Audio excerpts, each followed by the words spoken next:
No matter how you look at it, The Witch is a phenomenal piece of cinema, an unexpectedly detailed folktale that's set primarily around a Puritan family living in the 1630s.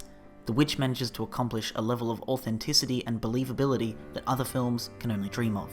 With a rigidly defined rulebook, the director, Robert Eggers, creates a gripping and realistic world that we can't help but fall into. So how did Eggers do it? What made the atmosphere of The Witch so much better than its competition? The film centres on a deeply religious family that abandon their commune in the hopes of building a better life for themselves out in the wilderness of New England. Putting their trust into the patriarch William, the family goes out in search of somewhere they can live a life closer to their God. After what seems like a few months of peaceful existence, the youngest boy, who is just a baby, vanishes.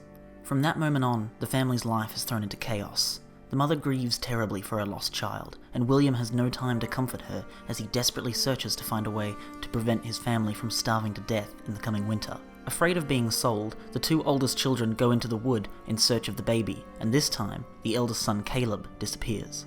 Things only get worse from there on, until eventually the hysterical parents become convinced their daughter Thomasin is a witch and attempt to murder her. The plot elements themselves are fairly straightforward. Kids go missing, weird things begin to happen, and family assumes satanic intervention. Whether or not there truly is a witch haunting the family is left somewhat up to the viewer, but that's not what I want to focus on. The thing I want to talk about is the feeling of the film. The Witch is incredibly unique and works because a few key elements come together perfectly. Had the director not paid the kind of attention he did, The Witch would have been released looking like the first half of M. Night Shyamalan's The Village. Eggers devoted an insane amount of time into making sure he nailed the look and atmosphere of The Witch, because he knew that was a thing that would make or break his film. Eggers spent 5 years trying to get this film made, and during that hard time of constant rejection from possible finances, he wasn't just sitting idly by. Eggers used that time he had to hone his knowledge and understanding of the history of the period. His background as a production designer helped him understand the amount of damage that even a minute error might cause. It was this kind of drive and focus which meant we as an audience did not question a talking goat. We did not challenge the idea of possessed twins, and we certainly had no resistance to Thomasin's final ascension into witchhood. The sets on The Witch are not cardboard. They're really built out of the kinds of materials one might have used if they'd lived during that period.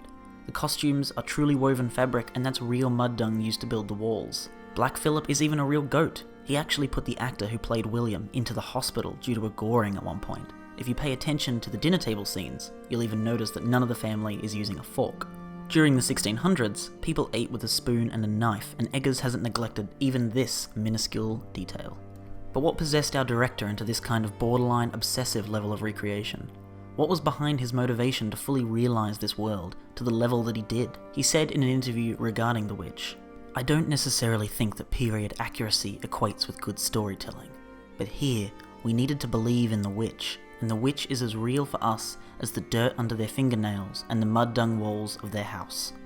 At the end of the day, The Witch is a horror movie. The idea of an actual witch now is somewhat novel and is something to be laughed at, but we as audience members had to see the film and be frightened by it. The only way Eggers could achieve this was to create a world that was wholly believable for us. He handcrafted this movie, shaping its artistic identity in such a way that every action and reaction that we see made sense. It felt like reality. Eggers' effort towards accuracy clearly has not gone to waste in this film. His goal was to make it absolutely rock solid, down to the very last straw. Even within the script itself, much of the dialogue was taken from reports of actual events that mirrored those depicted. Eggers himself confirms this. I researched the grammar and the vocabulary. I had various books about, actually how to do the structure. But then it was mainly going through primary source materials and writing down sentences, phrases that worked. And I sort of cataloged them in different, modes of emotional states or situations or actions, so on and so forth, and worked like that. I think that early versions of the script were more sort of collage-y, and then it was taking time to hone it into more my words. But there certainly are things that the children say when they're possessed are things that children were purported to have said when they were possessed, and there are some things that are that specific. The important detail, I think, to take away from this is that Eggers began from the start with the idea of being historically accurate. This was not an anecdote that somebody added in later because they thought it could sell more tickets. He built this film from the ground up, always using the facts and the realism as a framework to help tell the story he wanted to tell. But there's certainly more to this film than mud-dung-walled sets. After all, what is a film if not a collaborative effort? Take a look at this upcoming scene, and more importantly, take a listen to it. Thomason!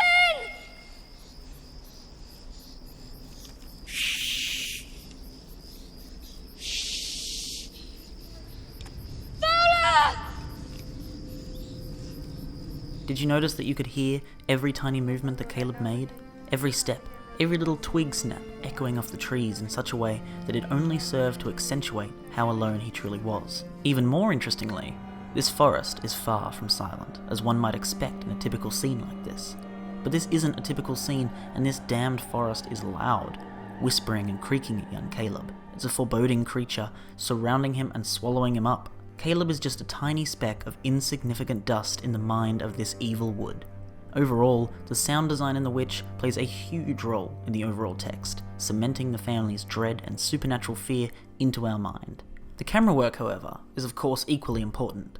In this scene, Caleb is alone and afraid, and the shots we are shown do nothing but aid this idea, making it seem as if the poor boy is under some kind of attack. And indeed, he is.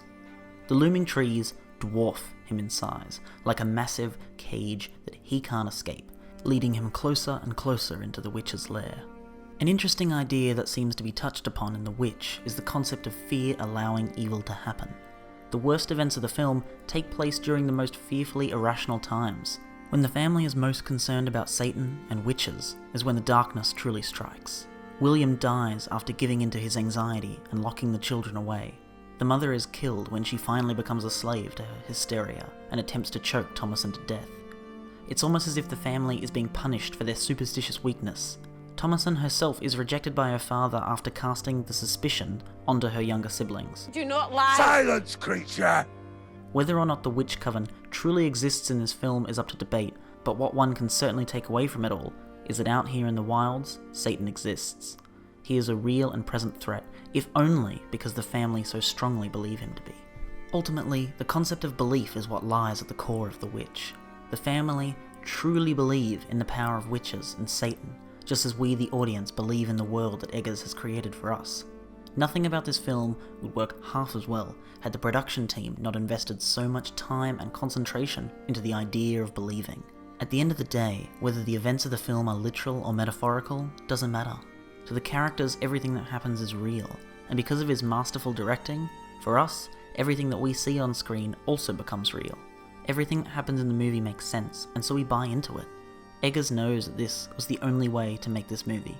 In order for the viewers to suspend their disbelief and truly experience the horrors of Satan, they had to be transported to a world where he was as real as you or I. Otherwise, this movie would have become something it's not, something tragic. It would have been just another horror film.